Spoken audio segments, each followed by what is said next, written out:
কয়টা হয়? মুসলমানের দল কয়টা হয়? যখন মুসলমানের দল একটা হবে, তখন যদি আওয়ামী লীগ বিএনপি জাতীয় পার্টি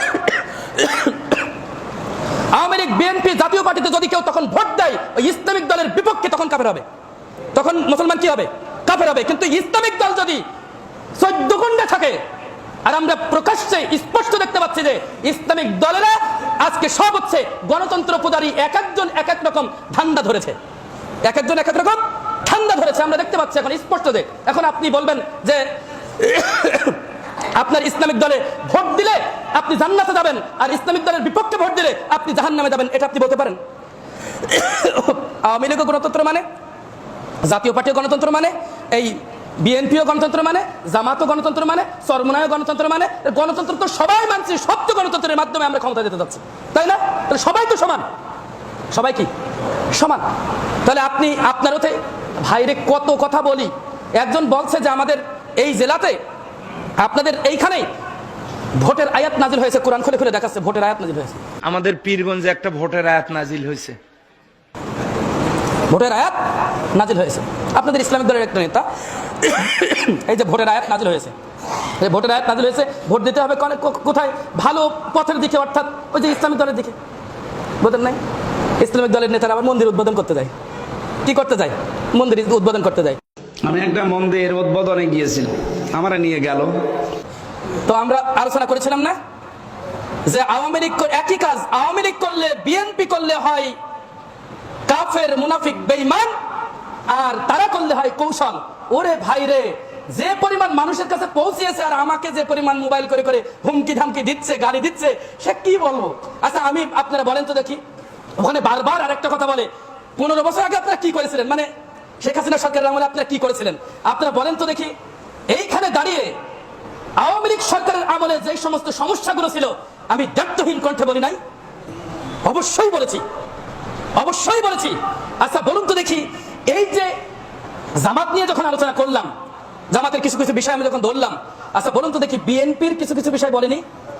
আচ্ছা বিএনপি কি আমি বলেছিলাম? ওখানে বলছে তুই বিএনপির দালাল, তুই বিএনপির কাছে টাকা খেয়ে এইগুলো করছিস, এইগুলো বলছিস, এইগুলো করে বলছে। হ্যাঁ, আচ্ছা আপনারা বলুন তো দেখি, বিএনপির বিরুদ্ধে কথা বলিনি আমি? আমি দল নয়, প্রত্যেকটা ব্যক্তির বিরুদ্ধে বিরুদ্ধে কথা বলেছি, বলেছি না?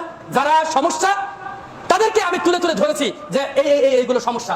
আমি এইভাবে করে সরাসরি, অন্যরা তো দল করেন, আমি দল হয়ে হয়ে আমি বলেছি জামাত ইসলাম ইসলামিক দল নয়, একথা বলেছিলাম। আমি একথা বলেছিলাম কিনা?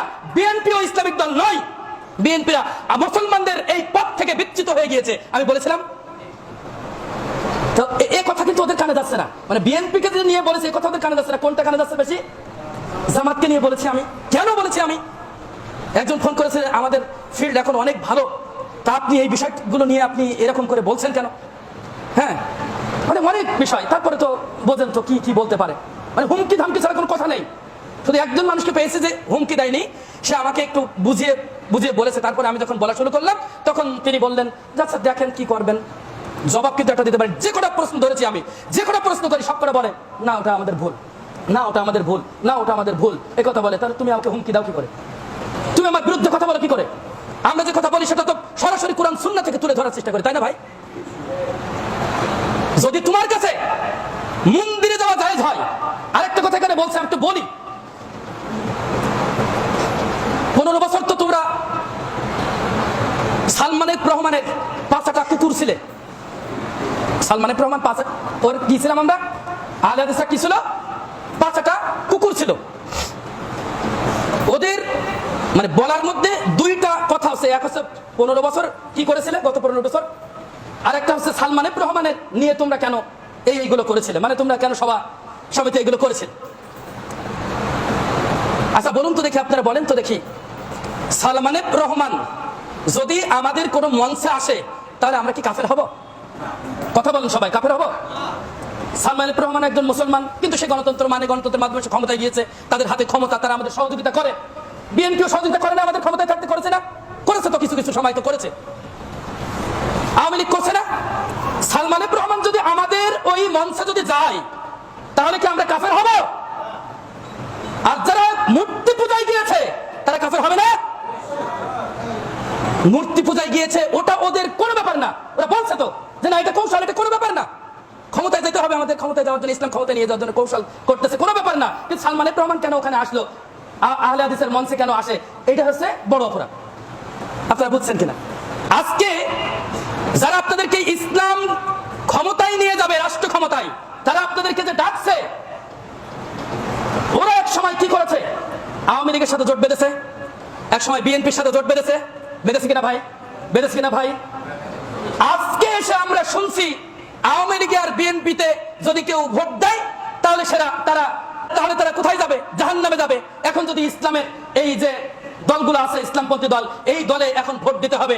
দল মতের ঊর্ধ্বে উঠে এইবার দাড়িপাল্লা মার্কায় আপনারা ভোট দিয়া একবার আল্লাহরে খুশি করবার লাগি, ব্যস্ত যাইবার লাগি, দুজক থেকে বাঁচবার লাগি, নিজের উন্নয়নের লাগি আমরা অকলে চেষ্টা করতাম। ইনশাল্লাহ রাজি আছেন তো? ইসলামপন্থী দলেরা ওই জাহান্নামী দলদের সাথে কিভাবে ঐক্য করে?